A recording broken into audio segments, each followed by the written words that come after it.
Le temps que le professeur Richard Lovell retrouve à travers les ruelles étroites de Canton l'adresse à demi effacée inscrite sur son agenda, seul le garçon était encore en vie dans la maison. L'air y était nauséabond, les sols glissants. Un pichet d'eau encore plein reposait près du lit.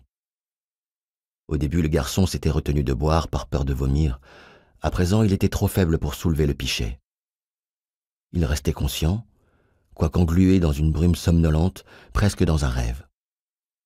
Bientôt, il le savait, il tomberait dans un profond sommeil et ne se réveillerait jamais.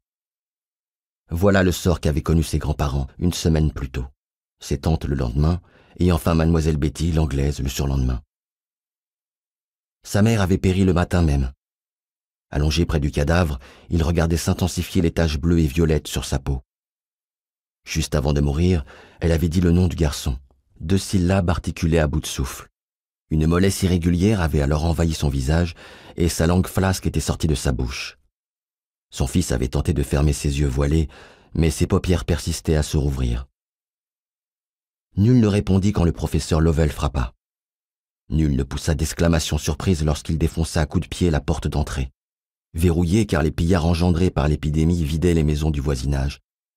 Ce domicile abritait peu d'objets de valeur, mais ses derniers occupants avaient désiré quelques heures de paix avant que la maladie ne les prenne aussi.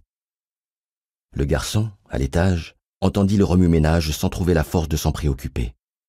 Au point où il en était, il ne voulait plus que mourir. Le professeur monta l'escalier, entra dans la chambre et resta un long moment debout au-dessus du malade. Il ne remarqua pas, ou choisit de ne pas remarquer, la mère défunte sur le lit. Le fils, immobile dans l'ombre de l'arrivant, se demandait si cette haute et pâle silhouette vêtue de noir était venue récolter son âme. « Comment te sens-tu » demanda Lovell. Le garçon avait le souffle trop oppressé pour répondre. Le professeur s'agenouilla près du lit. Il tira une fine barre d'argent de sa poche poitrine et la posa sur le torse nu du malade, qui tressaillit. Le métal brûlait comme de la glace. « Triacle » dit Lovell en vieux français, avant de répéter le mot en anglais. « Trickle ». La barre se mit à luire d'un éclat blanc pâle. Un son étrange monta de nulle part, un carillon, un chant. Le garçon gémit et se tourna sur le flanc, recroquevillé, sentant sa langue s'agiter confusément. « Laisse-toi aller » murmura le professeur. « Avale ce que tu sens dans ta bouche. » Les secondes s'écoulèrent lentement. Le souffle du malade se fit régulier. Ses yeux s'ouvrirent. Son visiteur lui apparaissait plus clairement à présent. Il en distinguait les yeux gris ardoise et le nez crochu. On appelait cela Yingaobi, un nez en bec de faucon, ne pouvant appartenir qu'à un étranger. « Comment te sens-tu maintenant » Il prit une autre inspiration profonde, puis il répondit en un anglais étonnamment correct. « C'est sucré. Je sens un goût très sucré. »« Bien. Ça veut dire que ça a marché. » Lovell rangea la barre dans sa poche. « Y a-t-il quelqu'un d'autre de vivant ici ?» Dans un murmure. « Non, seulement moi. »« Y a-t-il quoi que ce soit que tu ne puisses laisser ?» Le garçon ne répondit pas tout de suite. Une mouche se posa sur la joue de sa mère, courut sur son nez.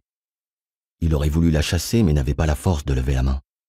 « Je ne peux pas emmener un cadavre, » prévint le professeur.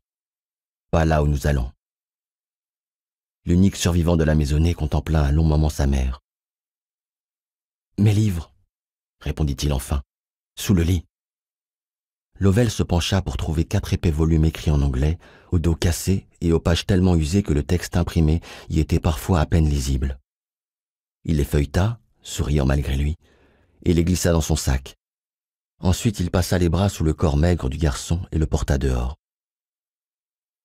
L'épidémie de ce qu'on appellerait plus tard le choléra asiatique débuta en 1829 à Calcutta, de l'autre côté du golfe du Bengale, puis gagna l'Extrême-Orient, le Siam, Manille et enfin les côtes chinoises, à bord de navires marchands dont les marins déshydratés, aux yeux hagards, déversèrent leurs déchets dans la rivière des Perles, contaminant les eaux où des milliers de personnes buvaient, nageaient et lavaient tant leur linge qu'elles-mêmes.